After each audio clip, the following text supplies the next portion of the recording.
Hey everybody, John Malanca, United Patients Group, and just finished a very interesting podcast with a pharmacist. I'm a big fan of pharmacists being involved in the cannabis industry due to dosing. Cannabis is not a one-size-fits-all. There are drug-to-drug interactions. You're going to the pharmacy to get your own pharmaceutical right now, and if you have questions, you're asking your pharmacist. And the same thing, I believe, should be involved when cannabis is involved. And a lot of states, besides California and Colorado, but a lot of states are incorporating pharmacists into their dispensaries, as well as into the different types of practices of dispensing cannabis as a medicine.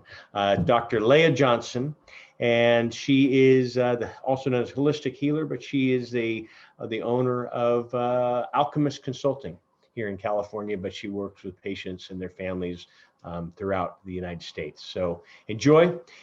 Please leave your comments, share this post, like us, and if you haven't subscribed, hit the subscribe button as well. Enjoy. Have a good day. Bye-bye.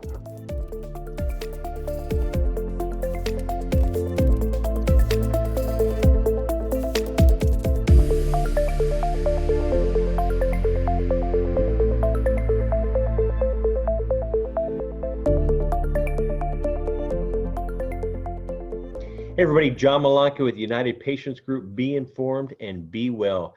This segment is brought to you by Aspen Green. Aspen Green is just a handful of USDA certified organic hemp and CBD brands, and all of its hemp is grown from the perfect topography and climate found in Colorado. Check out why purity matters at aspengreen.com and follow them on social channels at Aspen Green CBD.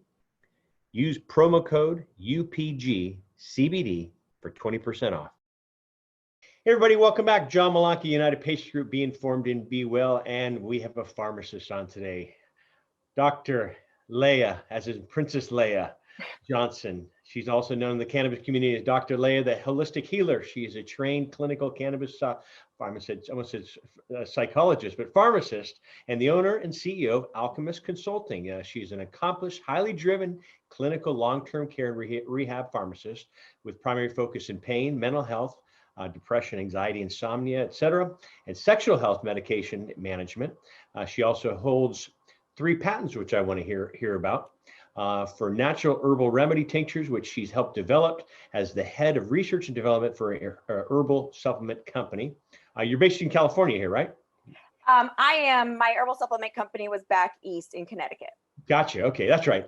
And we have a Brian Ascenter who's been on the show too. A small world, so we have mutual friends there. But Dr. Leah believes that complete physical and mental health and well-being can be influenced by utilization of cannabis as well as other herbal remedies as well as supplements in conjunction with pharmaceutical medication. She believes that most patients are given way too many inappropriate prescription medications while not being given the knowledge for utilizing effective herbal and supplements to reduce the pill burden. She also works in with cannabis companies to advise them on dosing, which is so important, safety, interactions, and how to better help their customers see health improvements with their use of their products. She holds a doctorate degree in pharmacy from Massachusetts College of Pharmacy as well as health sciences. Dr. Leah, how are you doing? Hey, thank you so much for having me on your show. Thanks for being on. And so, I've been in this industry, coming up 10, 11 years now.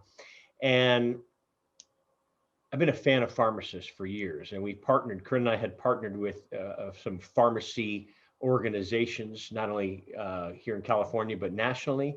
And we've done, I want to say, 8 or 9 conferences for pharmacists and getting them involved. And it's frustrating that California and Colorado, one of the 2, front runners, I should say front runners, but people that have been in this industry for quite some time, pharmacists are not involved, and they're starting to come, but in other states, it's required. And so can you share, let's share how you got into this industry and then and your thought process as well about pharmacists being involved. Sure. So I actually started off, my background was actually after undergrad, I went to, I got a position as the chief head of research and development for an herbal supplement company in Connecticut. I was there for about 3 years and I really enjoyed it. Just the to learn about, my background was in chemistry. So just to learn about the biology of how these herbs work in the system, how they work synergistically together, was just really fascinating. And what I was learning really quickly was how these herbs could be effective without really the need of traditional medications. And these formulations actually came from a doctor over in China who worked with our lead medical director of our lab to set up these remedies. So it was amazing to get to learn about traditional Chinese medicine and how they work, and how the different herbs work together. And I thought that was so important. And what actually transitioned me from herbals to pharmacy was I started getting a lot of questions of, oh, I really like your green tea. Can I take it with my warfarin? Can I take it with this med? Is it okay if I take these together? What happens if I take this with it? And just so many interaction questions that I really had to hit a point where I was like, I need to learn more. So I started actually digging and trying to learn about interactions. And then I got fascinated about chemistry and like just the chemistry behind the chemicals and the medicines and how they work together to benefit people. I was like, this is really fascinating. So I decided, you know what, I'm going to go to pharmacy school. So went to pharmacy school, really had a, really enjoyed being in pharmacy school. I had to pick a topic for my senior project. And originally my topic was going to be cannabis, alcohol, and tobacco, the three that were used. And this was back in 2012, the three that were, are used most commonly for traditional just relaxation. Just, I'm having a stressful day, I want to relax. Oh, I'll have a cigarette, I'll have a glass of wine Yeah. or a beer, or I'll have, or I'll smoke. So I was curious about that. So I was like, with my herbal research and development, I learned a lot about cannabis, but not as much because the Chinese, it just is not really utilized too much in Chinese herbs. So it is, but not as much. So I was really kind of curious a little bit more about it. So I got all the data, I was ready to go. I presented it to my advisor, so excited. And, based on the research, obviously cannabis had the least side effects, and I was so excited. And then the answer was, well, none of these studies are from America, so you can't do this research project. And I was like, Connecticut wasn't legal then either, was it? it wasn't. I was actually in Massachusetts at the time, Okay. for Massachusetts College of Pharmacy, but still, it still wasn't. I mean, it was. I think it was only. I think it was decriminalized in California. I mean, and it was definitely medicinal in California, because I think medicinal was in the 1990s. Yeah, but 96. That's what I was saying. Yeah. So it was medicinal, but like that was about it. But still, research cannot be done in a country unless it's federally legal. So even though it was medicinal in some states, it doesn't, or decriminalized in some states, it still wasn't legalized. And since it wasn't legalized, they can't do legal studies, because the only studies you can do when it's not illegal, when it's considered an illegal drug, Yeah. is warnings and side effect studies. You can't do any benefit studies legally. So all the studies that came from America were all side effect studies, but none were medicinal benefit studies. Yeah. Where all the ones from Israel and Europe and Canada had tons of studies. But at the end of the day, because I was in an American-based school, they needed an American-based research, and since that didn't exist yet, I had to drop the project and choose a different. So, but I had learned so much, and I was just so fascinated about it. Again, the background of the herbal supplements, now the cannabis, and in pharmacy school, I'm learning about pharmaceutical meds, supplements as well. So, just bringing that all together was just really fascinating to kind of say, well, I already knew people weren't using herbal supplements that much, from my time at the herbal supplement company. But then I also realized, well, people are also not really using cannabis or supplements properly either. They're only going for these prescription meds that their doctor put them on, and nothing else has been tried. And I was like, okay, well, I want to do something with this, because this seems kind of silly. So while I was in the research, and while I was the research development scientist, the 3 patents were actually in natural energy drinks. They actually had ribose and certain ingredients in it that actually naturally boosted your energy without any caffeine, but all just natural Chinese herbs. So my patents are in those, and also we did a skincare line with cocoa, because cocoa powder, the natural from like the cacao plant, actually is extremely good for your skin when you ingest it. So everybody's like, oh, well, chocolate makes you break out. it's touching things and touching your skin that make you break out, but ingesting the cocoa, especially the pure, all of our products were standardized. So we made sure it had a certain chemical ingredient in that was, had a certain percentage in it. So it was great because, we ingested it, the flavor was great. And it really did help like make a very like smooth kind of look to your skin. So those were my two fun patents. I'm a fan. I'm a fan. I'm totally into all that kind of stuff. Yeah. So it works great. And it was just so much fun to do, Yeah. but there's just so much more but that's just one small segment of medicine. And and people forget that medicine is a lot of things. It's not just one thing. I mean, even that's why I usually stick with a holistic approach, because I mean, yoga is medicine for the body, Qui-Gon, Tai Chi, any sort, working out in general could be therapeutic to the body. You just, as long as you're not overdoing it or hurting yourself, there's so much more than just medicine, because there's medicine is such a generalized term for something that just makes you better. So there are a lot of things you can do to make you better, and you just need to know how to use them properly. So once I got into the world as a pharmacist, I started off in retail, realized that sadly, as a retail pharmacist, you actually don't have any time to spend with any patients. You'd think you would, because they're right there in front of you, but you literally have no time. It's like, oh wait, you don't need a consultation? Great, let me go over there and let me review 100 more prescriptions ready to go. Yeah. So I was like, nope, I became a pharmacist to educate. I became a pharmacist to teach. I became a pharmacist so that patients are not on bad regimens anymore. And so then I moved on to long-term care, which I had a lot more access to the meds, a lot more access to the patients and to the prescribers. And sadly, in long-term care, you find the same thing. I could have a whole list of, this is not a good medication for this reason. This isn't, we need to switch to this. This would be better. They're on 10 high blood pressure medicines. Let's get them off of all of them and get them on maybe 1 or 2, maybe 3 if need be. And I would do all this, and I still felt, I worked with some great physicians, some great NPs, PAs, any provider.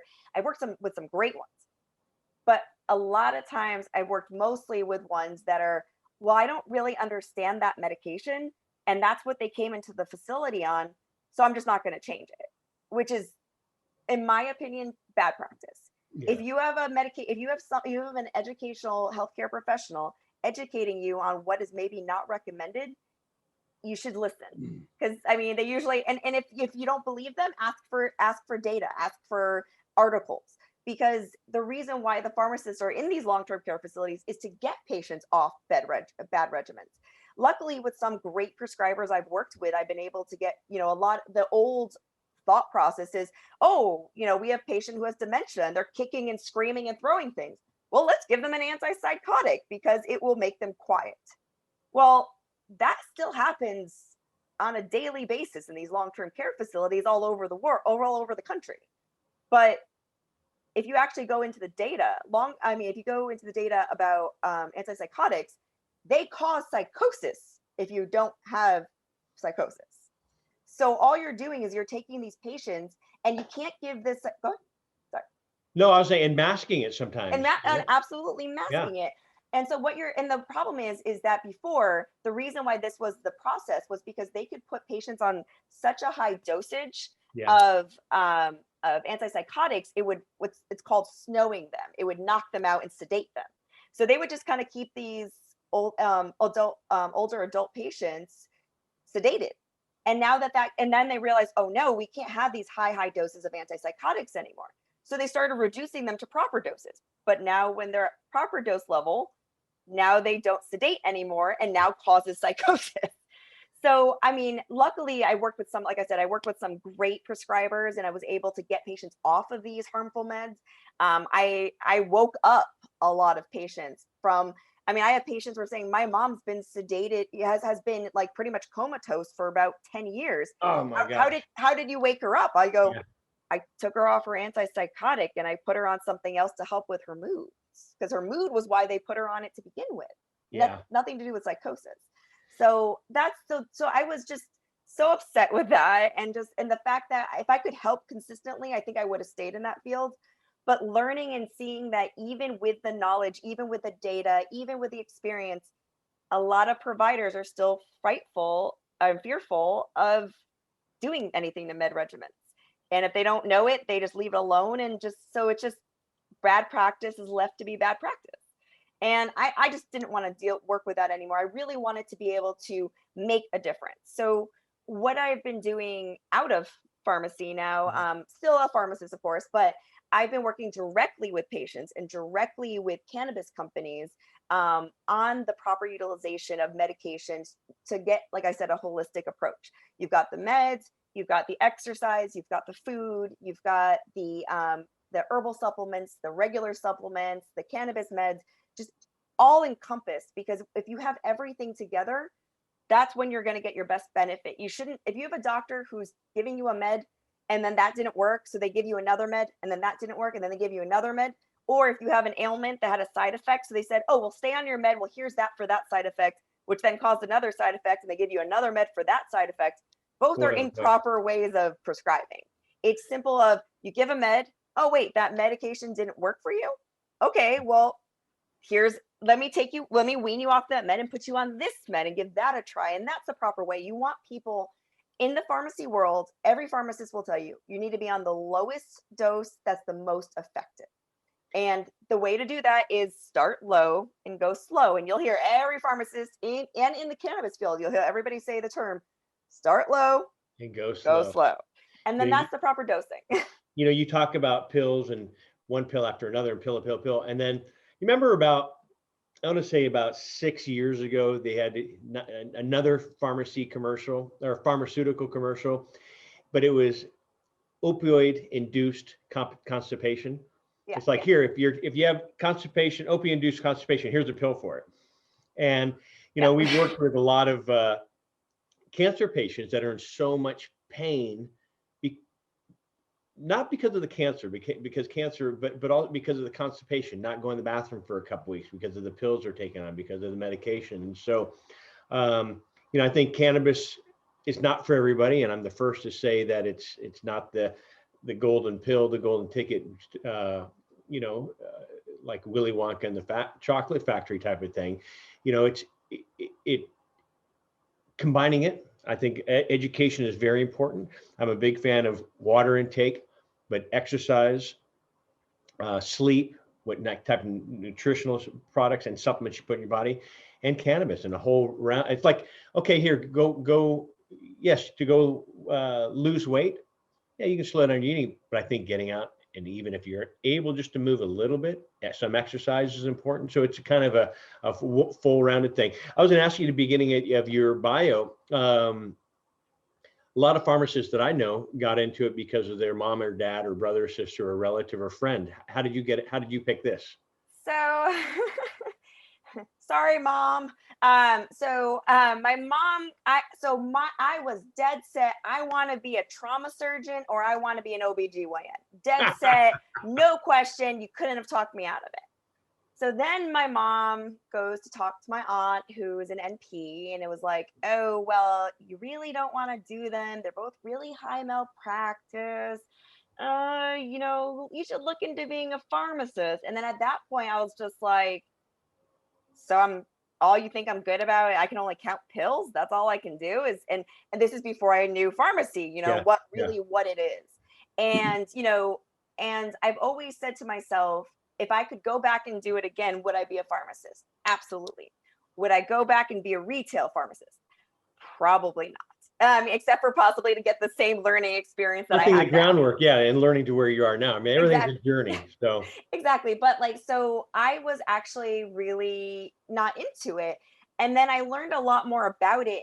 And what people don't really understand is everybody says, oh, a pharmacist is the person who stands behind the counter and counts pills, right? It's like, no, pharmacists don't do that. They only do that if they're desperately short on help and they're desperate to get the meds out and they need an extra set of hands. So they count while they're reviewing, which is not recommended because it's always good to have somebody count so that you do the second double check.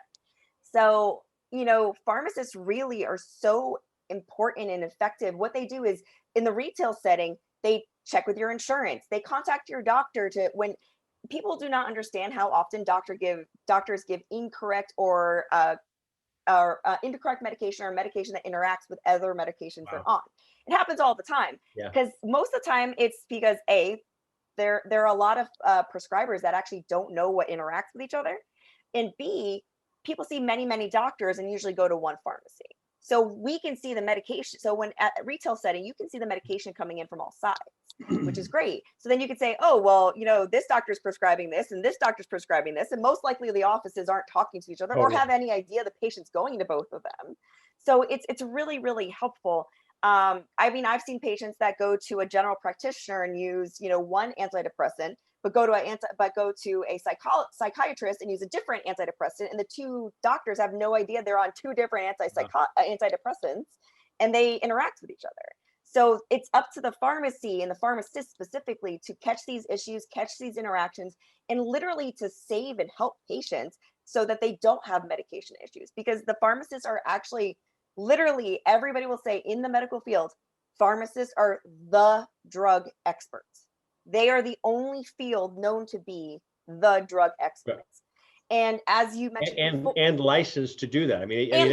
And license, exactly. So when you had mentioned about the California and Colorado and the different locations and pharmacists, I have to be honest, living in California, I've been kind of appalled that, especially when California had medicinal, the fact that there wasn't pharmacists running the dispensaries. In every other state besides California and Colorado, a pharmacist, and in every state that sells medication in a pharmacy, you need to have a licensed pharmacist. The only person that is legally allowed to dispense medication in the United States is a pharmacist, a licensed pharmacist.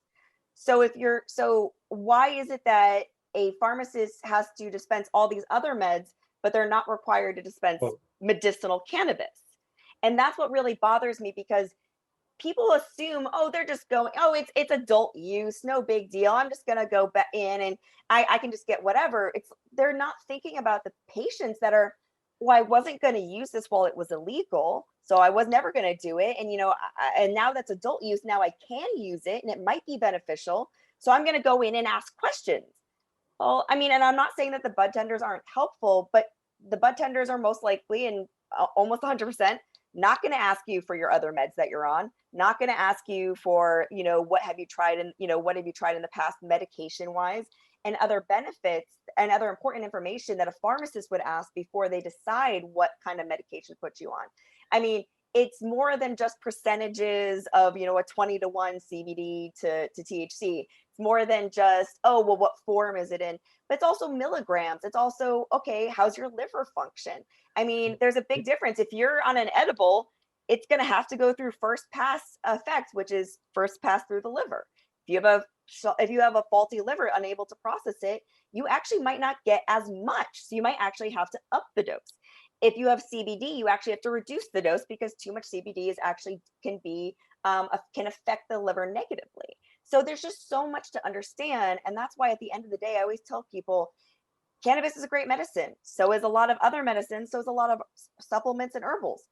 But unless you talk to a professionally educated person on this stuff, you're most likely not, you're only going to get part of the story, and you really need the full story to improve your health.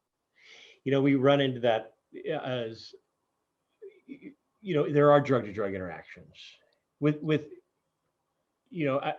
a lot of over the counter products as well. I mean, we work with a lot of cancer patients, a lot of diabetic patients for neuropathy.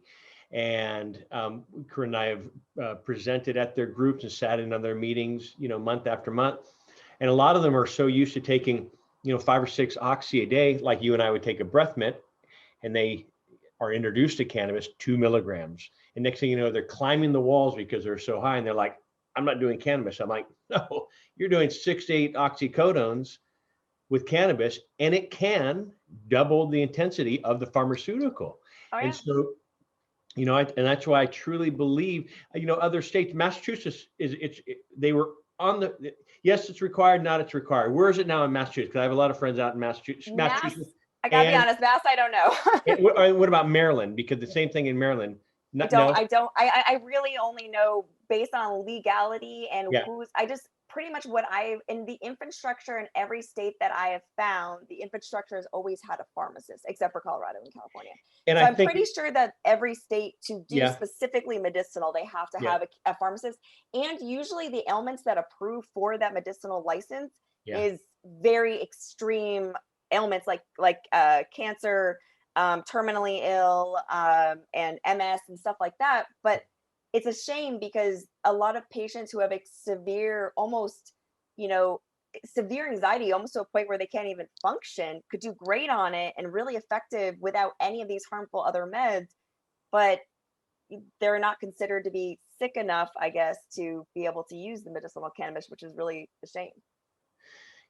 Do you see California changing that way? I mean, like when California's been legal since 1996 at the medical level. And then it was voted in 2000. I'm lost with code right now. 2016, was that when it was voted in for recreational, or? I thought it was. I think it's yes. 2016 was recreational. Yeah. And I think it finally went through in 17.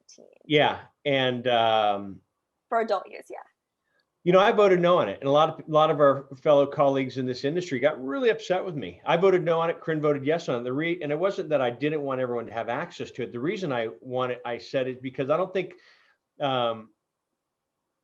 I think doctors should be involved and medical professionals should be involved. And what I had seen and what I've seen in Colorado and Washington State and Oregon, when it became recreational legal, it pushed out the medical doctor. So everyone's saying, I don't need Dr. Sam anymore, Dr. Jones anymore. I can go right down to the dispensary because I'm over 21 and I can get my own stuff. And I work with so many seniors who are like, they have, when I say 17 different products, that's no exaggeration. And, and nothing against the bud tenders, but the bud tenders don't know if I'm a diabetic, if I have a heart problem, am I on blood thinners? Do I have, heart arrhythmia?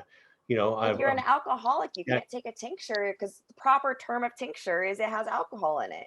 So if you're an alcoholic, you would never recommend that you would never recommend a tincture to them. That was, again, tincture by definition is alcohol based, even though I know a lot of people out there have tincture products that are not alcohol. By definition, it's usually alcohol based. Okay. So for those patients, you don't want to recommend an alcohol because you're going to trigger their alcoholism. And so there's so much more to it.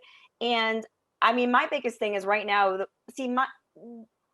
I'm 50-50 on both. I just think that what should have happened is when it was medicinal, I don't think things can go backwards. I think I very rarely see things get more regulated. I usually see things get less regulated. Yeah. So I wouldn't be I mean, from what I've seen is it seems like back when it was medicinal is when the pharmacist should have been implemented to begin with. It's medicinal.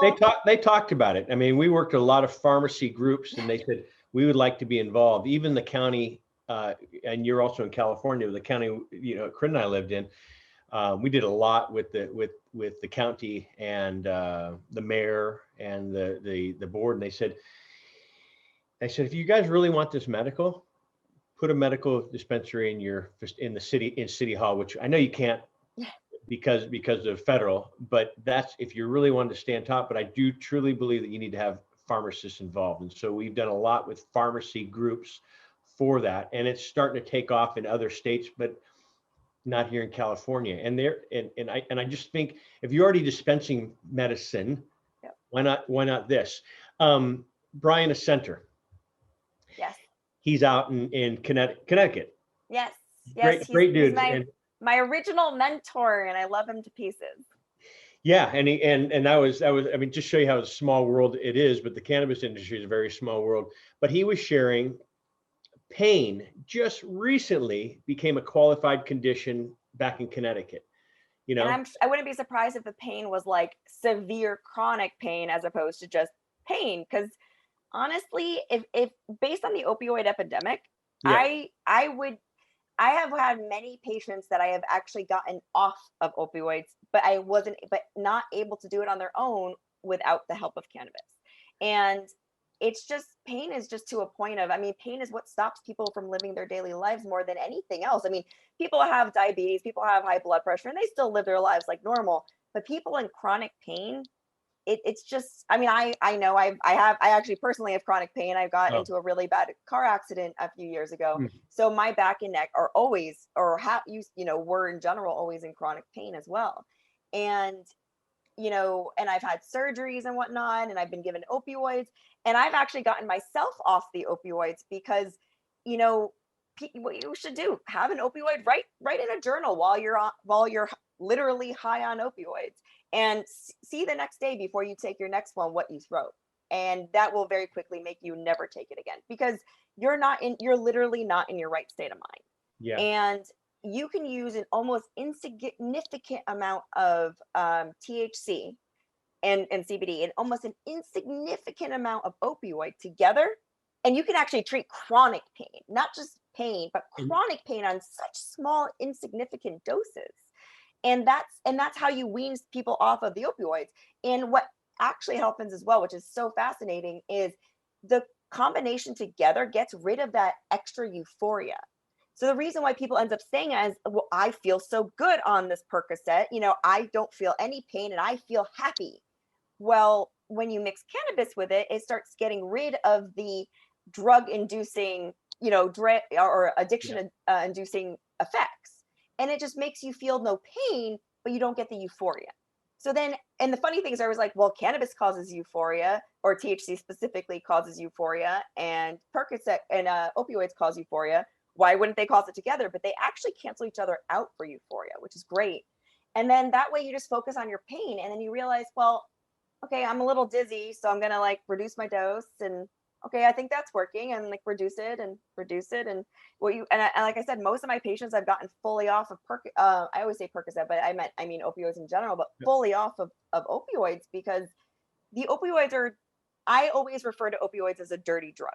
And an opioid, and the biggest difference that people should understand between cannabinoids for chronic pain and opioids for chronic pain is we have an endocannabinoid system. We have the largest system in our bodies, the endocannabinoid system, which is naturally in our systems. It doesn't develop if you use cannabinoids. We have it there.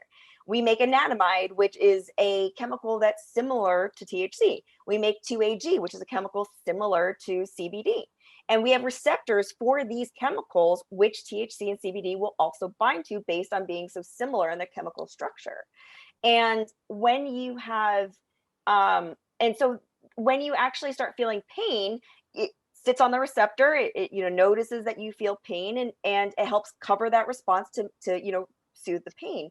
So then what ends up happening is cannabis actually has a negative feedback loop, though.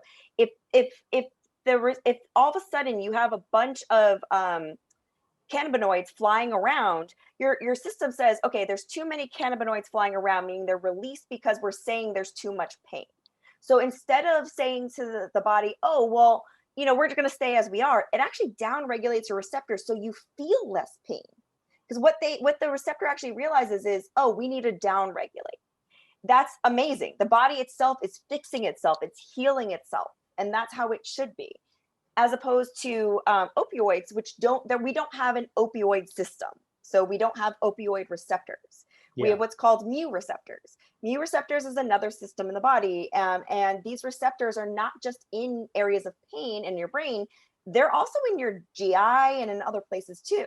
So the reason why you get constipated is because these chemicals, the opioids, when they go on the mu receptors, they aren't activating them. They aren't talking to them. They're just covering them like a sheet and quieting them.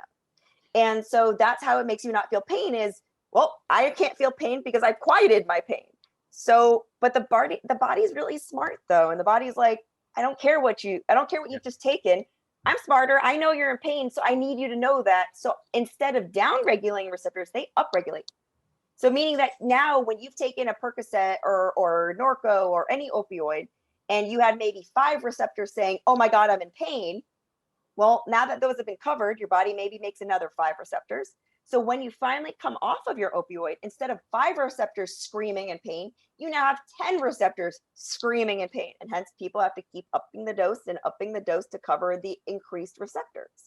So that's why people always have to have slight pain when you wean them off of it. But with cannabis, you can avoid that because it's working on a completely different system to help the pain receptors. What do you say about the patient? Because I work with a lot of patients that are finding success. Say they're using 25 milligram, like you were talking about, a pharmaceutical. They use cannabis in conjunction, but they're able to take the pharmaceutical down to say 5 milligrams, use the cannabis 5 milligrams, and get the same amount of relief as if they were taking a 25 milligram pharmaceutical. So they're able to wean off titrate down, I should say, with the medical professional and have success, not having to take the heavier dose. I do a lot with the pain community. Claudia Morandi, who I just had on the show, I've had her on the show a couple of times. She does a Don't Punish Pain rally for patients. And because a lot of doctors now, especially on the East Coast, I do a lot with Connecticut and Massachusetts and Maryland, the doctors now, so who she fights for are the patients, but also the doctors that are, again, they're red flagged and hand slapped, and they're afraid to write a prescription now, knowing that they, prescribed it to their patient who has fibromyalgia or Crohn's, 2 years, 5 years prior or whatever. And now they're saying, I'm sorry, Leah, I cannot write you a prescription anymore. It's like, what do you mean? You're the one that I'm taking you give me 30 a month. I'm not doing 80 a month. I'm doing 30 a month. And there's some days that these patients are having some rough days, and they take, they're out on day 28 and the pharmacy won't fill their prescription bag and say, oh, you're a red flag, you're an addict. And that's a tough thing, because knock on wood, thank goodness I'm not in pain. I ran into this when my wife was going through this, and her doctor prescribed a pharmaceutical. And we went back to the doctor and they said, let me give you a higher dose. And we went back and CVS wouldn't fill it. And I'm sitting there like, just tears in my eyes, saying, oh my gosh, to see my wife in pain, and so it's tough to see that. And I've talked to a lot of patients. I've talked to a lot of spouses that have gone through this and seeing their loved one. But anyway, but the pharmacist stood up and said, let me see what I can do. Yep. And I remember after Corinne passed, I went in there and talked to her, and I just said, that day, I'll never forget what you did for me, and I appreciate it. And so she says, so pharmacists are human too. They're not just back with a white coat on and say, it's coming. So the Alchemist Consulting, and I love the name. And I grew up overseas, so I grew up in Asia. My dad was in banking, so we lived over. So I went to school with people from all over the world. But I was introduced at an early age to Eastern medicine, Western medicine, alternative medicines, massage, Tai Chi, Qigong, all that stuff. And so you sharing this, you're speaking my language, and I just think, to get the whole body in balance as well. And so our doctors are naturopaths, and naturopaths, they can, a naturopath, when you get a blood test, will give you A through double Z, where normally a doctor will give you A through Z. And so I think it's important to think outside the box. It's not just a one size fits all. Here's a pill, take it, and you'll be healed. That's what I explain to actually patients all the time. Is a lot of times it's okay, well, and that's why when I give presentations and when I do speaking events, a lot of times people want to come up to me and they ask, or if it's on a video, like they'll contact me directly and they'll say, okay, I need help. Tell me what dose for anxiety. And it's like, the issue I have with Western medicine, which is the same thing I have with pretty much anything else, is we're all, even twins, even are different people. Like, we are all different people. We all have different bodies. We function in different ways. It's never one size fits all. Do I think, and so even in the pharmaceutical world, okay, well, 2.5 is too low, but 5 milligrams is too high, but we need to make sure we're treating it. So I guess we'll go slightly higher. And so it's like, well, maybe if there was a 1 milligram, you could give them okay, you need 3 specifically instead. Yeah. And since we can't do that with Western medicine, it is what we can do with Eastern medicine and cannabis medicine, is make sure we're titrating and using it and focusing on it properly. And that's why, even with opioids, I have no problem with opioids if they're used properly. And also with the other thing, a lot of times opioids are prescribed to a level of no pain, of, oh, are you feeling any pain? Nope. Okay, you're at a good level. If you're actually slightly less and, I kind of I'm good, I'm functional. I might feel slight pain, but I'm functional. that's actually kind of where you need to be, because you need your body to understand it's in pain and heal on its own. When you cover all the receptors up with Percocet, or with with opioids, every time you Pfizer, whoever the company is going to come kill me. But opioids, the problem with opioids is when you cover those new receptors, you've run into the issue of, of your body going, oh yeah, I'm fine, so I don't need to learn to function myself. I don't need to learn to heal myself. You really need to give your body the ability to try its best. And also, a lot of people try to do one thing. It's like, well, this thing, if this works, I'm just going to keep increasing it. Maybe instead of using one thing and using high levels of it, just use a little bit of this and a little bit of that. It's actually the problem I have with Epidiolex as well, which so actually that was my next topic with you. So let's go right into that. Perfect. So Epidiolex is a great drug for seizures and that kind of thing. The problem with Epidiolex, though, is it's very high dosing because it has no THC. And what they've learned over time in studies is that even a small, almost insignificant amount of THC makes the CBD more effective, and you can use it at a lower dose due to the entourage effect. And the same thing goes backwards. If you want to take THC and you want it to be less psychoactive, add a little CBD to it. So you have too much psychoactive ability, add some CBD to lower it. But you can also utilize each two. It's interesting. They both lower each other's side effects while increasing each other's effectiveness. They're fascinating how they work. And that's, like I said, that's called the entourage effect. So when you're using it in that way, you could actually, if a small, almost insignificant amount of THC was added to Epidiolex, you could actually give it to patients at a much lower level. Currently, at the higher level, you do run into liver problems. It does affect the liver that they found. Not to everybody, but on very, very high doses, it does.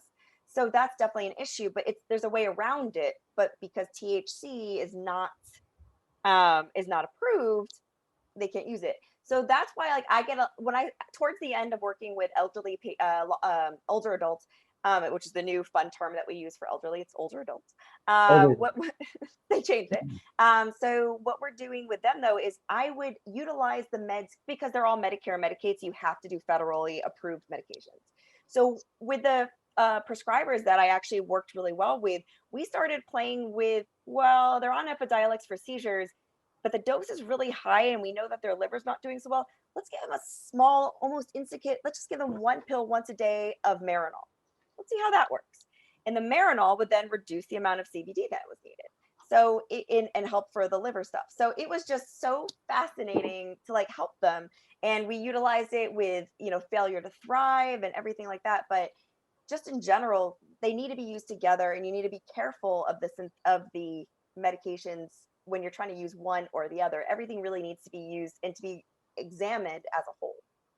There's so many topics I want to talk about. GW Pharmaceutical as well, but also Marinol in there. So I have a friend, she's 20 years old, functioning autistic. And so I introduced cannabis to she and her family, her parents. And they were having success. But the sad thing about cannabis, as you and I both know, it changes. It's not like a pharmaceutical. Hopefully you'll get to that point where, if you're filling my prescription here in California or you're filling my prescription in Connecticut, it's going to be the same product. And you and I could say, try this tincture here in California and go back next month and it'd be completely different because of the grow is different. If it's coming from a different lot number, a different batch number. And so they were doing this. They're down in Southern California, and they were, I think they go in maybe 3 times a year to UCLA to get an EEG, and just to see. And the doctor's like, I'm seeing this. There's not enough study when it comes to cannabis. And they said, okay, why don't you write me a prescription then? And the doctor said, well, it's illegal. No. GW Pharmaceutical came up with Epidiolex. Doctor knew nothing about it at UCLA. So did research. Anyway, their insurance covers it 100%, which I know is expensive. It's expensive for most. And so they're finding success. They are finding success with this, but there are times you still get your outbursts. And then Epidiolex and the pharmacy will say, sorry, you're calling your prescription too early. It's like, listen, if you want to see what, our daughter's like, some days is like this, some days it's like this, we have to like it. Not everyone's the same. Here's my thought process, and tell me, you being a pharmacist, Sativex or Sativex, tomato, however you want to call it, 2.75 milligrams THC, 2.75 milligrams of CBD, not available in the United States, but available, I want to say 12 countries, around the world. In my thought process, they lost a lot of money because they have the rights over here to do it, but it wasn't legal yet.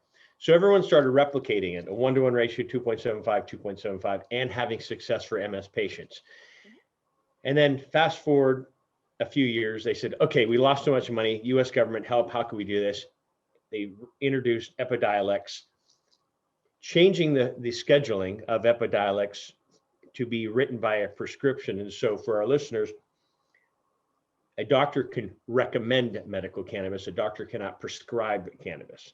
But in this case, because it is a pharmaceutical, he or she is able to prescribe it.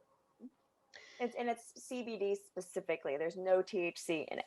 Why do they do strawberry flavor, which I just think it's that flavoring? That's more of the inner ins and outs of the pharmaceutical company. Yeah. So that wouldn't have anything to do with the effectiveness.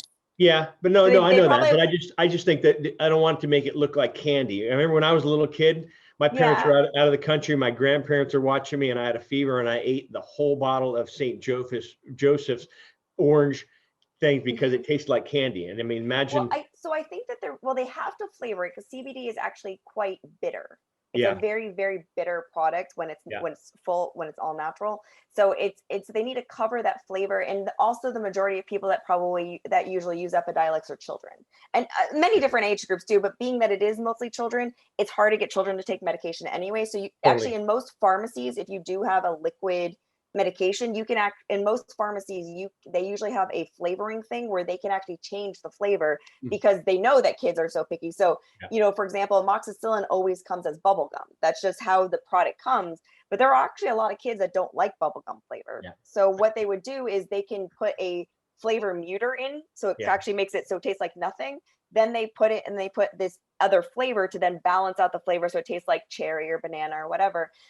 So the flavor would most likely be just to make sure the kids actually take it. And also probably strawberry might have been chosen. Again, this is just just speculation, but strawberry might have been chosen because maybe it's a stronger flavor to cover that bitter flavor of the CBD. You being a pharmacist, what about the kids that are allergic to strawberries, which a lot, get rashes? Anything with that, with the flavoring in that? Again, you would need to check with GW to pharmaceuticals to check to see if it is. Most of the time, the flavorings are usually artificial. Yeah. So if they're artificial, then it's just you don't have to worry about it. But if they are natural, then yes, so you definitely need to. If a person has a child who is allergic, or anybody who's allergic to strawberries, I would definitely check with GW Pharmaceuticals before you or Biosciences before using it. Well, so I know a lot of people in the cannabis industry will probably get upset with me about this, but it's working for her, and meaning Epidiolex is working for her. And the problem though is that a slight, even almost like I said, even if she were to use probably 1 tablet of Marinol, she could probably even bring down her CBD. Well, I wrote liver here because I'm going to call them afterwards. Hey, you might want to take a look at that, and then so. But the so the biggest thing other people need to especially for the audience is CBD is CB2 receptors, which are mostly the periphery. So it's mostly like, the reason why high CBD is so effective for agitation and anxiety is because anxiety is not usually just I'm anxious. It's usually like, oh my God, I'm tense in my body and I can feel the tension everywhere and like my heart's racing and I'm just panicking. So the CBD calms all that down. But it doesn't help with the brain effects. So if you just take CBD for anxiety, it will help you physically not feel anxious, but your brain's still going to flutter. So you need just a slight amount of THC to balance it. And that's why for most you usually get 20-1, which is 20 times more CBD than THC, but still a slight amount just to trigger that. But for pain, you want more of a 1-to-1. Again, dosing matters based on the patient. And, you know, it's like a 1-to-1. Oh, that's a little too sedating and not as effective. Okay, up the CBD, lower the THC. It's effective, but still sedating. Okay, well, then we're going to like lower the THC, and you just play with it as is. You get different ratios and you figure out what works for that specific patient's ailment. And unfortunately, it's like trial and error. You know, you finding that sweet spot. And so before we move on to Marinol, so is my conspiracy theorist mind, am I on or off on that in the mindset of they didn't make the money they wanted with Sativex, but they worked with our government to change the scheduling just for that product? Well, CBD though, as far as I know for the scheduling, I thought CBD was never a Schedule 1. It was never really classified. It's funny. I had a lawyer on recently and I said, he goes, as my father would say, it's as clear as mud, meaning the CBD laws. And so exactly. It's still there. I know the UK is running into this. Here it's 0.3% THC. Over there, they're doing 0.2%. And I think now they need to go to full straight, not an isolate, but straight, meaning isolate crystals, but straight, just no THC, broad spectrum. Broad spectrum, yeah. Broad spectrum. So, okay. So check Sativex, checks Epidiolex. Next, and let's go with Marinol. Yep. So Marinol, a synthetic form of THC developed, I believe, in 1985, legal in all 50 states, written by prescription. But it doesn't work. Doesn't sometimes take about 2 weeks to get in the system, like some pharmaceuticals. It's not instant. It depends on the patient, really. It depends on the patient. I mean, so there's a couple different things. THC in general, in the most bioavailable, so like let's say in the inhaled form, which is usually the fastest, most effective, where you can get the most out of it, that still is not, I believe that's about 40% bioavailable in general. So even the plant-based alone is only about 40. And Marinol is about half of that. So it's about 20 to 40 inhaled, and it's about 10 to 20 for the Marinol. Gotcha, so that's the first thing. Also, the other thing is it's not decarboxylated. So what makes cannabis effective is that it's decarboxylated, because otherwise it's THCA. THCA is also effective in the body, but not in the same regards as THC alone. Can you talk about that? So I've talked about it many times on the show, but can you use your definition of, because when people see all these cannabinoids and what is a cannabinoid and what's THC, and then you say the acid form, they say, well, I don't want to get high, so it's not like LSD acid, it's the raw form. So can you share, the precursor. You being a doctor, you want to share? Sure. So I refer to it as a precursor. Okay. It's kind of the best way I can explain it so people don't. I never use the term acid because I know it's going to confuse patients. So I always use the term precursor. So it's kind of like vitamin D2. It's a great example. Or vitamin D2 is the non-active form of vitamin D. Vitamin D, and it's also plant-based, and I don't recommend it. So if anybody's on vitamin D out there, take vitamin D3. That's what you want. Vitamin D3, though, is the active form that can be utilized properly in the body. So you could still use vitamin D2, but it needs to be activated to vitamin D3, which then you can utilize. Okay. So why go through all of that and make your body do all this work and only like utilize half of what you're taking or some of what you're taking versus just using the active? It's the same as using, so it's any medication that has a precursor. It's like, do I want to get some of it or all of it? So when I see THCA is, okay, you've got your precursor, that's great. And then when it's decarboxylated, now it's in its active form. So you can definitely have THCA and have some effect from it because your body's going to heat it up, but it's not going to ever hit the same as when it's actually either ignited or when it's actually vaporized, when it's heating that higher levels that your system cannot get to that level. So you might be decarboxylating a small amount in the system if you were to take THCA specifically, but you really want THC because that's the active form that your body can then utilize. So, and so that's bad enough. But so when you start with a non-decarboxylized and a synthetic, I mean, you already have less bioavailability, meaning that it's going to be absorbed less into the system when you already go down to the synthetic form. And then even more so because it's not the exact form for the decarboxylation, which is what you really, really need to then have the active effect. So it definitely works, but it works differently for different people. So I use it a lot in my practice with the elderly population, especially for especially for my hospice failure to thrive patients, Yeah. because they would stop eating. And sometimes a lot of people, and I think we talked about this a little bit on the phone, John, that, Yeah. you know, sometimes all you have to do is fix eating and sleeping, and then you can bring somebody back to life. Sometimes just eating and sleeping is enough, and it's so interesting because a lot of my patients were near the end on hospice, they're going to go. And then we just gave them some Marinol, which also helped with their combativeness and their anxiety and Totally. agitation. And we're able to get them to eat again. And then they started becoming more functional. They started waking up. They started getting stronger. They started wanting to do more things.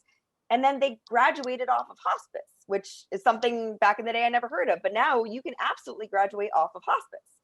So it's just, Which so we I mean, saw.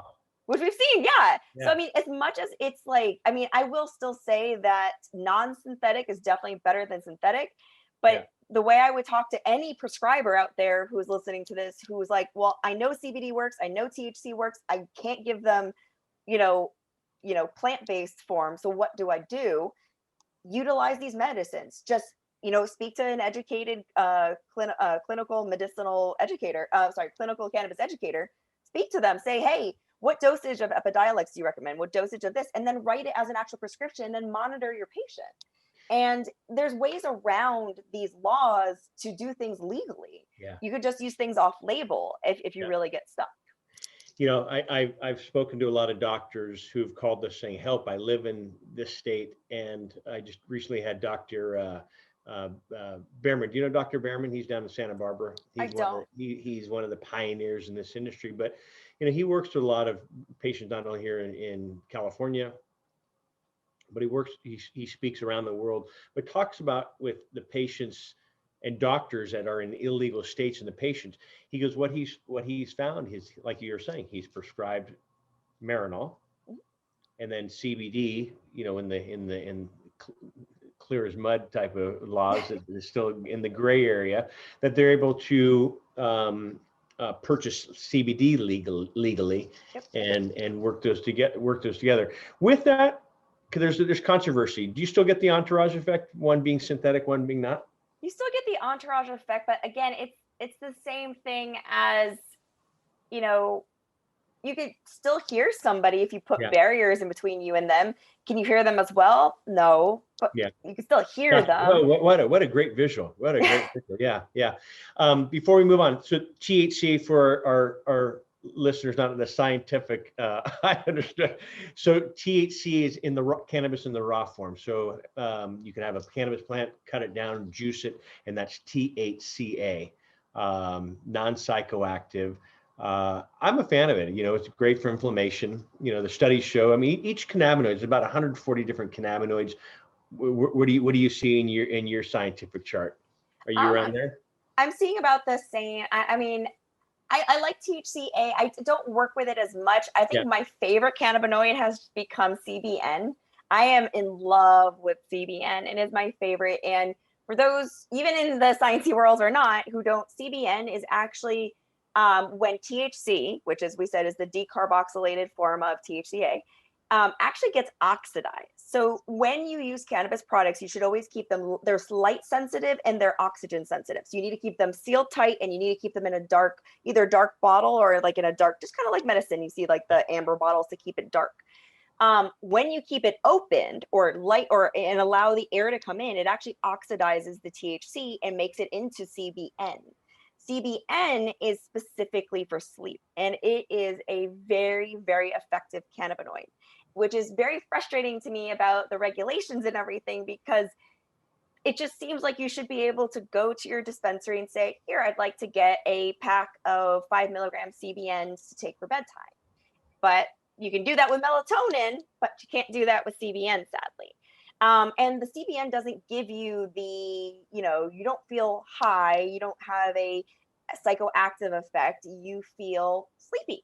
It's bedtime. Like it literally triggers your desire to want to sleep.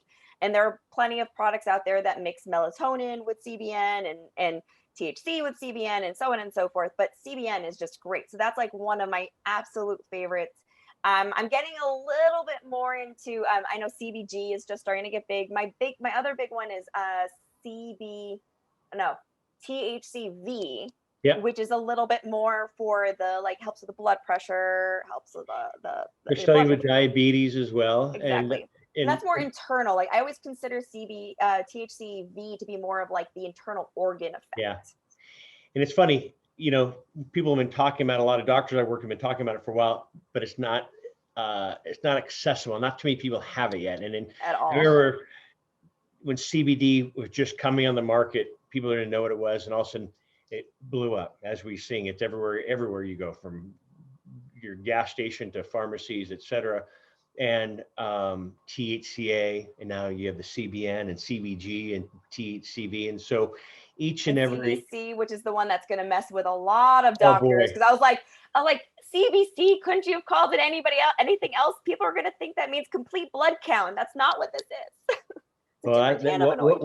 Welcome to the industry, huh? This is confusing a lot of people. I was going to say something and I spaced out because I was all excited to talk to you about CBN and THCV. It'll come to me. Maybe not. Well, wait, let's see. We did the Epidiolex. What's good for memory? What's good for memory besides it's funny. I'll tell you what's good for memory. I had coffee today, and I was like, oh, and it tasted good, so I had 2 cups, and I rarely do that. But gosh, I was going to say something here. We're going to talk about. I will say for memory though, ginkgo. Yeah. Absolutely, Ginkgo, huh? 150% ginkgo biloba. It's got to be standardized. It has to say the word standardized. I will say, as much as I don't want to promote any products, but Nature's Bounty I know has to standardize, and that's what I use. Yeah. And what it does is it thins the blood. Again, no cannabis whatsoever. This is just straight ginkgo biloba, and it thins the blood, which allows, because the only way your brain has energy and can function is not with, it can't process the glucose that your body breaks down. It has to do for ingested. So what it does is it actually works as a great vehicle to get that glucose from the ingested food up to your brain faster. So then standardized it ginkgo, standardized though. Standardized ginkgo biloba, yeah. And it's amazing. And the funny thing is, I did it all through pharmacy school, and I found that my retention, and what it really helps with more than anything is retention of memory. So what I found is, so then after pharmacy school, I was like, I'm not in pharmacy school now. I'm not studying. I don't need it. Stopped using it for a good 2 years, and was like getting to a point of, wait, where was that? Wait, what was I doing? And then I had that. And then I said, you know what? Why don't I just start taking it again? Start taking it again. I was able to retain again. And it's less about actual memory and more about just retaining that information that you learn. So studying ginkgo biloba is great for studying because it keeps it in there, keeps it in the brain.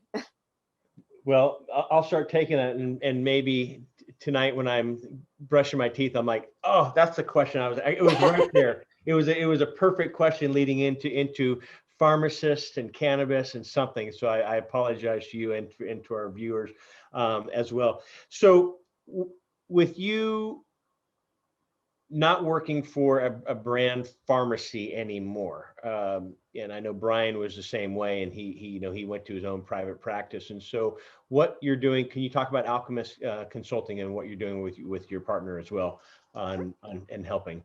Yeah, so we're doing, so Alchemist Consulting is kind of just my general headline, because I'm like, I need some sort of company to run under. But I do a couple things under it. I actually do, so the 3 things I do is I'm a speaker and educator. So whether that's on the grand scheme of, speaking like this type of presentation or speaking to a group of people, I do that kind of stuff.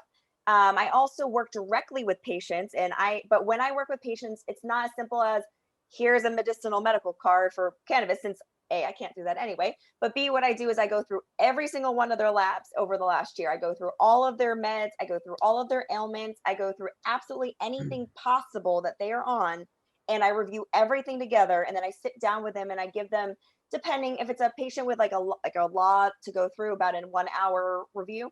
If it's something like, oh, I've already changed my meds, I've already worked with my doctor, I'm on like almost nothing, and I just need a little help with cannabis, we'll usually do a half-hour meeting. And this is to go through everything so we're not missing anything. Like Yeah. one of my patients, half of the issue was they were on meds to cause anxiety. So that's why the patient was having anxiety. Plus, the cannabis helps to also reduce it. So, for that, so I do work with patients. I also work with cannabis companies directly, also for, hey, I know let's say they're working on a product and you mentioned that the product is for this and it can be used. Oh, this product is great for everybody with pain. So then I will work with them and say, okay, well, this is an adjustable product for pain. Do you have any waivers or disclaimers about other meds that these patients are on? What if they're using things? And these are things that a lot of companies don't think about because most of the time they don't have a healthcare provider on their team.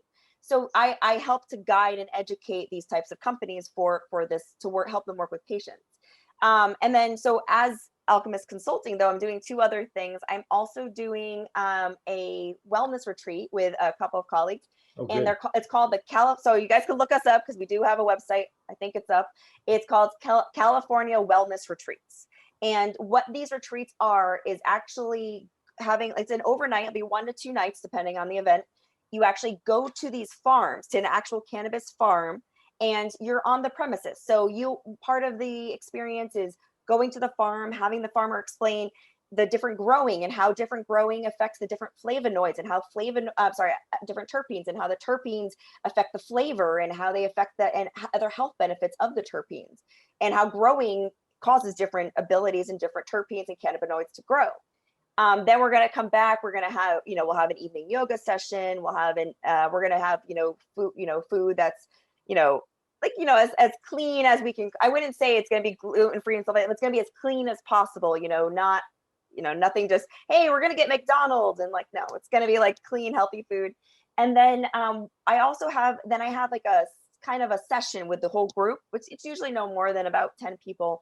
And the whole group, the session is, okay, so, and I get all their questionnaires, all of their health ailments. I get all the stuff I normally get for consulting beforehand, because again, it's still, cannabis is a medicine, and it will always be a medicine to me. I don't care if you're like, I had a bad day, I'm going to go use a little bit of cannabis. You're using it to get rid of that anxiety. So, or that stress, whatever it is, it's still being used as medicine. In my opinion, it's always a medicine. Yeah. So I review all their meds, and then we'll sit down and say, okay, well, this group, we all have depression issues. Let's discuss these depression issues. Let's discuss what might work, and so on and so forth. And the same thing with, for anxiety this, for anxiety that. And then for everybody who attends, I give them each a 15-minute free consultation outside, for them specifically to nail down what their therapy should be. And then the last thing we do on the last day is I bring out, depending if we go to a dispensary or not, I bring out all the different options: the vaporizer, the flower, the edibles, the liquids, because there's lots of beverages in the market now. And I bring everything out, and I really kind of hone down on when and why to use each one of them.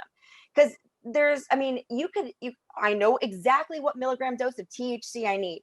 Okay, do you need that in a gummy form? Do you need that in a tincture? Do you need that in a vape? I don't know. I know. And it goes through why you need each and when they're beneficial and who should use them and so on and so forth.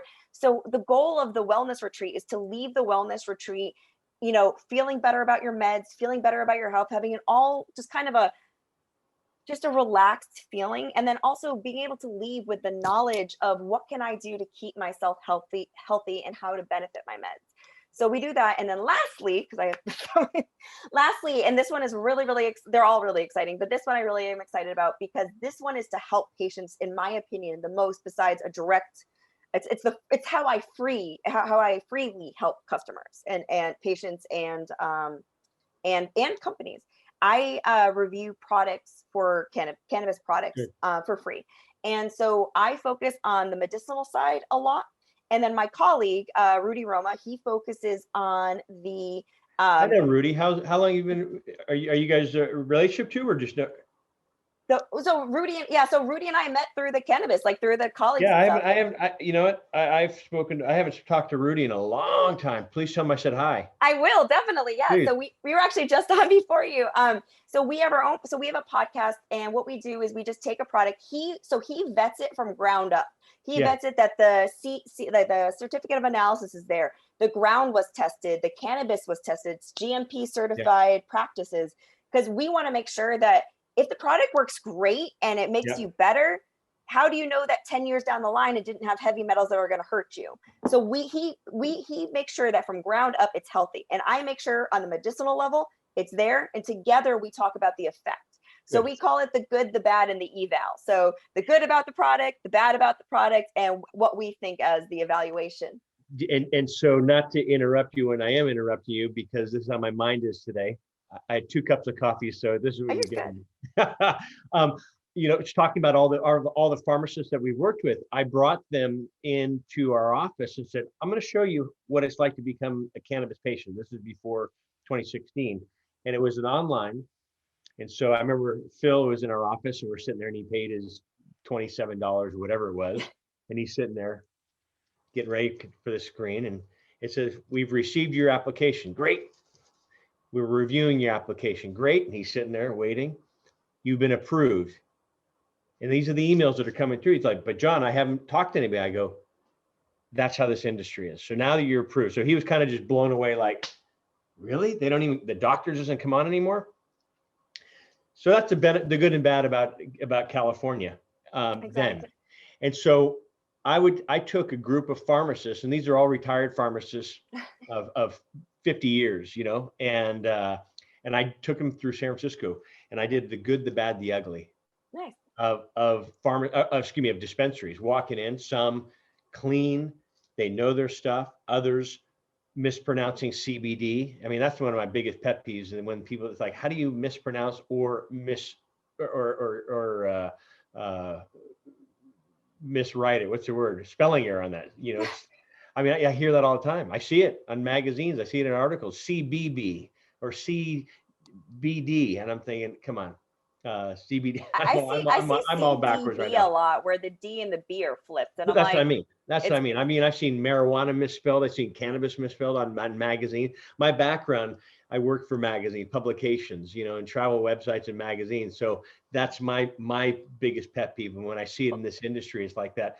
You also talked about working with patients. So I applaud you guys doing that as well, because it's so needed. oh, that's just me. Oh, you okay, then you. But one of my things, which is tough, and I'll say pet peeves as well in this industry, is when I have patients or seniors that call me and say, "My doctor just gave me a recommendation. Now what do I do?" And it's frustrating. I think if a doctor is going to write a recommendation or a prescription for pharmaceuticals, he or she's going to say, "Here, Bill, this is what you do. These are the side effects." Da, da, da, da, da, da. But they don't, not even for pharmaceuticals. But Doctors say, here's the med to make you better. Go fill it. Goodbye. Your pharmacist might tell you about it if they're not busy. And I love it that the farmers say, "Do you have any questions?" Or did your doctor go over this? I'm 53, and I recently I had to have my first colonoscopy. Knock on wood, I'm everything's healthy. But I remember I went into the pharmacist, to get my clean out, if you want to say, and she says, "Did they tell you?" And I said, "Nope." And she just shook her head, like, doesn't surprise me, And that's why I get so frustrated as Yeah. a pharmacist, is because we're the drug experts, but you need, if the way I see the role of a pharmacist is a doctor should diagnose you. A doctor has that, and by doctor, I apologize. I like to use the word prescriber, because physicians, NPs, PAs, who specifically I'm talking about, prescribers. So if prescribers are diagnosticians, they're the best people to diagnose you. So what should happen is, here is your diagnosis. Go bring this to or we have a pharmacist on staff. So Dr. Johnson, this patient is on such and such and such and such, they have this ailment. I want to prescribe them a high blood pressure medication. What do you recommend based on their information? That's how it's supposed to go. Then the pharmacist would go in, say, here's the medication. This is how it's going to affect you. This is what you should expect. Here's the medication. That's the proper function of both roles. What's happened is prescribers have kind of become a jack of all trade, master of none. It's like, oh yeah, you have high blood pressure, try that one first. Oh, that didn't work. Okay, try this one too. Here's this one. And then half the time the patient goes, oh, my doctor says it's for my high blood pressure. So I'm sure if anything important needed to be told to me about it. I mean, you'd be surprised how many people refuse consultations with the pharmacist the first time they're on a med. Almost everybody.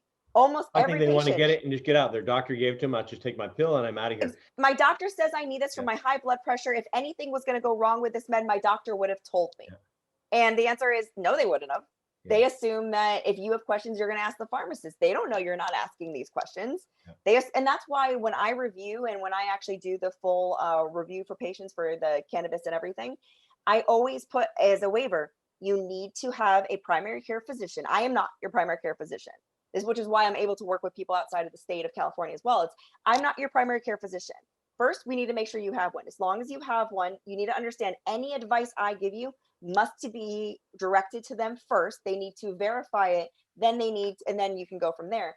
Because if I say, oh, well, you're on this medication that's going to cause anxiety, you can't just take it off. You can't just stop using it. You have to let the physician know, hey, I spoke to a clinical cannabis pharmacist, who also is very knowledgeable in meds and all these other things. She was looking at this and she saw that this was triggering my, this thyroid medication was triggering my anxiety. She recommended, and she saw my thyroid level. She saw they were in good range. She recommended we reduce this a little bit. And this is her recommendation for my therapy. And if that doctor says, I don't believe in it, I don't agree with it, I always educate my patients. If you do not feel comfortable talking about this with your physician or your PA or NP or your prescriber, find a new prescriber. Find one that you trust. All the time. And I remembered, I was going to say, I thought I was going to remember when I was brushing my teeth tonight, but it was, and I know we only have a few minutes. I can be on, I know you have another, and I appreciate your time, but it was talking about CBD, which everyone thinks is, and I never use cure, but everyone thinks, oh, I'm on CBD, I'm on CBD. But there are interactions with heart medicine and blood pressure medicine. Can you share that? It actually goes a couple ways. So first thing I always recommend is if any patient who has to be careful of their heart rate, I actually don't. So in general, anybody who has any heart issues, I usually don't recommend smoking anyway. But I also don't recommend vaping because vaping or smoking, any inhaled form of cannabis actually races your heart. So that's one thing you need to be careful about, is that will actually make your heart start racing, specifically when inhaled. So the other thing you have to be careful about, like as you mentioned though, is about CBD, is CBD lowers your blood pressure. So you have to be very careful because it can actually lower it to very low levels. So good. So I've noticed that sometimes you've got, people are like, so sometimes you have to worry about the heart racing, especially people who are, old fashioned cannabis use patients who use the inhaled and stuff like that as well. Do you ever see, and I know, and I want to be courteous of your time as well. Do you ever see CBD inducing anxiety? Because I'm sensitive to alcohol, butter, salt, everything, and even medications. And sometimes lowered, I can feel it that it's amping me up. And at nighttime, I do use CBD for sleep, higher doses, and I have success that way. And so, do you see that as a doctor or pharmacy that it does induce anxiety? Well, so actually most CBD, most cannabis in general has paradoxical reactions. So it works both ways. So I actually now, and everybody's different. Like me, I can't sleep on CBD. I'm one of those weird people that like if I have CBD, I'm like, and I'm like, I'm energized. Yeah, I was like that too. And a doctor, she said, John, trust me on this, go higher levels of CBD. Levels. Yeah. And so I do that now, and it's like I sleep like a baby. The problem is for me, the amount of high levels I'd have to take to sleep would be like really high. Whole bottle. Yeah, it's like here's all my CBD. But I find so the CBD, I do love it for the energy effect, but it is true. The more you take of it, the more of a calming effect it will cause. I and lots of my patients who are not cannabis naive, who have used in the past, are actually getting rebound anxiety from THC is very common. So I mean, most of my patients have rebound from THC where they're like, it said it's good for anxiety, but I swear to God, I'm getting more pain. It's like, Yeah. Low levels, like very low levels, are good in anxiety.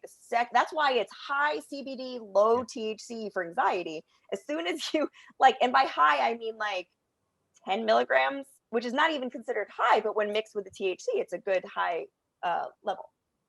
Well, good. So anything's paradoxical. So if you go too much of CBD or THC, you'll get the opposite.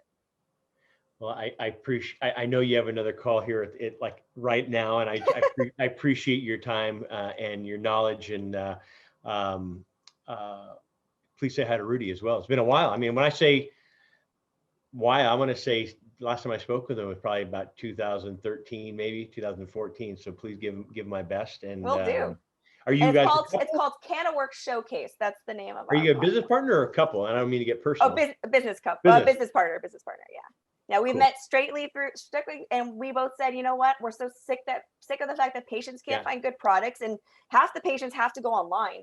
Yeah. Because they don't have a dispensary or they don't have the license for it. So when they go online, it's like, well, what's a good product? As you know, even regular non-cannabis products online could be shoddy. So it's like, well, what's a good product? So we said, we need to show patients how to find reputable meds so that they don't need to waste their money, because a lot of these cannabis products, especially CBD, are very expensive. It is, and I think it's a need for patient advocates like what we're doing, and so I applaud you guys for what you're doing as well. And even sometimes when you go into the store, and I've been in dispensaries with patients, and and kind of hand holding them and say, we'd like, our doctor recommended THCA, and then we don't have THCA. And I'm like, it's right there. Turn around. Oh, I didn't realize what that was. And so, ask questions. And if that does happen to you in a dispensary, ask for the manager. Yep. If you feel rushed by the sales clerk, ask for the manager. Say, I'm brand new here. I'm a medical patient. I'm brand new here. The first time I've been in a dispensary. And it's kind of scary. The first time I brought Corinne into a dispensary, she thought, what am I doing here? And I said, it's okay. It's legal. We're not doing anything illegal. So anyway, Princess Leah, Dr. Leah Johnson, I appreciate your help. The holistic healer and Alchemist Consulting. You can find her online. We'll put all your information down below as well. And I appreciate you taking time and sharing your knowledge with me as well as our listeners as well. And absolutely love to be on your podcast when you guys go live on that as well. Definitely, will do. We'll let you know. We'll have a guest spot. It'll be very exciting. Awesome. Have a blessed day. Thank you so much for having me. Everybody, John Malanca, United Patients Group, be informed and be well. And we'll see you soon. And we'll see you, Dr. Johnson. Thanks again. Bye now. Thank you. All right. Bye-bye.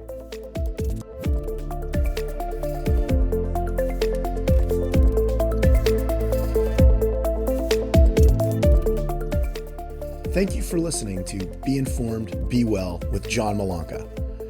Be Informed, Be Well is brought to you by United Patients Group. Come and visit us at unitedpatientsgroup.com.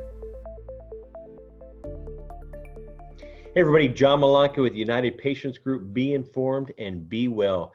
This segment is brought to you by Aspen Green. Aspen Green is just a handful of USDA, that's right, USDA certified organic hemp and CBD brands. And all of its hemp is grown from the perfect topography and climate found in Colorado. It is a family-owned business and is deeply committed to the science of providing only the purest hemp and CBD products for the best results and most beneficial experience. Its mission is to bring the therapeutic value of pure, organic hemp and CBD to people who seek supplemental relief through the use of healthy, natural products. Aspen Green is free from toxins and runs up to 8 different lab tests from bona fide third-party labs throughout its product line. It holds in high regard 3 foundational principles that guide every aspect of their business, actions, and interactions with their customers, partners, as well as their community. These are quality, integrity, and transparency. These will always remain at the hearts of their efforts to bring their beneficial products to consumers. Check out why purity matters at aspengreen.com and follow them on social channels at Aspen Green CBD. Use promo code UPGCBD for 20% off. Again, UPGCBD for 20% off at aspengreen.com.